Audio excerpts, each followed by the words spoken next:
नमस्कार, lead India publishers association में आपका स्वागत है। मैं हूं डॉक्टर तरुणा एस गौड़।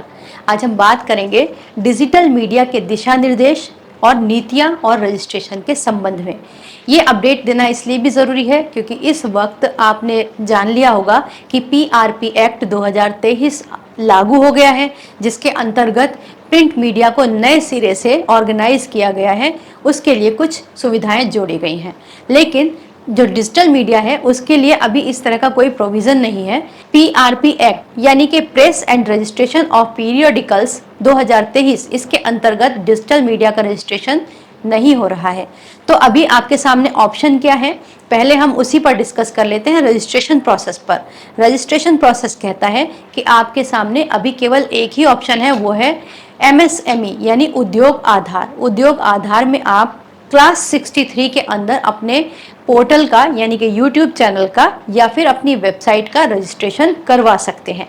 वहां पर आप या तो एक छोटी इकाई कंपनी की जो होती है प्रोप्राइटरशिप में दर्ज हो सकते हैं, या फिर आप कंपनी के तौर पर वहां पे रजिस्ट्रेशन ले सकते हैं। GST मैंडेटरी नहीं है, लेकिन GST मांगा जाएगा। अगर मांगा जाए तो वहाँ पे एक ऑप्शन रहता है, आप उसको, जो आपके एक्सपर्ट हैं उसको समझते हैं, आपका फॉर्म आसानी से वहाँ भर जाएगा। इसके लिए सबसे पहले आपको उद्योग आधार की वेबसाइट पर जाना होगा और वहाँ पर आपको चुनाव करना होगा कि आप किस सेक्टर में काम कर रहे हैं, यानी कि आप प्रोडक्शन में हैं या फिर सर्विस में। तो न्यूज सर्विस को प्रोवाइड करना सर्विस सेक्टर में आएगा, तो उसको चूज कीजिएगा। उसके बाद जैसे जैसे इंस्ट्रक्शन हो उसको फॉलो करते जाना, आपका MSME में रजिस्ट्रेशन हो जाएगा। उसके बाद बात कर लेते हैं नीतियों के ऊपर कि आखिर डिजिटल मीडिया के लिए पॉलिसीज क्या हैं।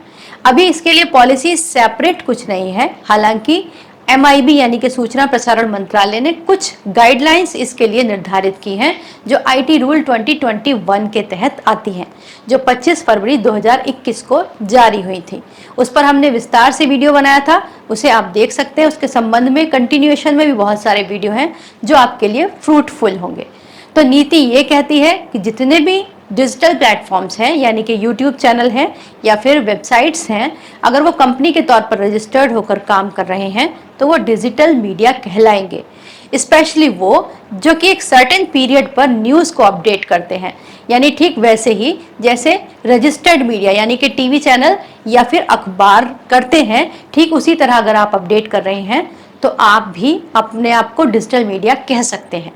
लेकिन क्लॉज यही है कि आपको डिजिटल मीडिया तो कह रहे हैं, रजिस्टर्ड मीडिया नहीं कहते, तो आप प्रेस आई कार्ड इशू नहीं कर पाएंगे। तो आप अपनी कंपनी का कार्ड जारी कर सकते हैं, जैसे कि आप जिसको भी अपॉइंट करें उसकी आइडेंटिटी के लिए आप एक कार्ड बनाइए जिसमें आप अपना नाम, लोगो रखिए और उसका उद्योग आधार नंबर जो है वो वहाँ पर रखिए। अगर आप चाहते हैं कि आपका ये कार्ड जो है वो लीगली प्रेस का कार्ड भी हो जाए साथ साथ, तो आप लीड इंडिया के साथ मीडिया टाई अप कर सकते हैं। और जब टाई अप करेंगे तो इसी कार्ड पर आप मेंशन कर सकते हैं media tie up with lead India, या फिर आप लिख सकते हैं फ्रेंचाइजी ऑफ लीड इंडिया, और साथ में लीड इंडिया का मीडिया रजिस्ट्रेशन नंबर डाल सकते हैं। तो जब आप फील्ड में जाएंगे तो आपके सामने प्रेस कार्ड की समस्या खत्म हो जाएगी। और अगर कोई भी व्यक्ति आपके बारे में वेरिफिकेशन करना चाहेगा तो यहाँ से एक डायरेक्ट नंबर भी मिलेगा जिस पर कि आपकी और आपके रिपोर्टर की वेरिफिकेशन भी हो जाएगी, पूरा सपोर्ट आपको मिलेगा। तो ये थे नीति और रजिस्ट्रेशन। अब बात कर लेते हैं गाइडलाइंस यानी कि दिशा निर्देश और गाइडलाइंस की। तो डिजिटल मीडिया के लिए गाइडलाइंस ये कहती है कि जिस तरह से एक रजिस्टर्ड मीडिया के पत्रकार के पास एक कार्ड होना चाहिए, तो आपके पास भी आपका आइडेंटिटी कार्ड होना चाहिए। ठीक वैसे ही जैसे एक रजिस्टर्ड मीडिया का पत्रकार पत्रकारिता के मानदंडों का पालन करता है, यानी स्टैंडर्ड ऑफ जर्नलिज्म को फॉलो करता है, उसका पालन आपको भी करना है। तो अब आप जानना चाहेंगे कि आखिर वो गाइडलाइंस, वो स्टैंडर्ड्स क्या हैं। तो वो standard press council of India ने निर्धारित किए हुए हैं।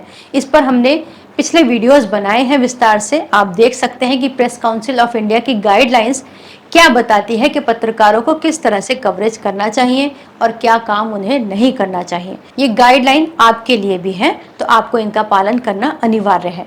अगर आपके सामने कोई भी कंफ्यूजन क्रिएट हो रहा हो, कोई आपसे कह रहा हो कि डिजिटल प्लेटफॉर्म्स बंद हो जाएंगे या इलेक्शन में कवरेज नहीं कर सकते, तो वो सरासर गलत है, क्योंकि भारत के अंदर इस तरह का भी कोई कानून, कोई प्रोविज़न नहीं है। अगर आपको रजिस्ट्रेशन नहीं दिया जा रहा तो आपको बंद भी नहीं किया जा रहा।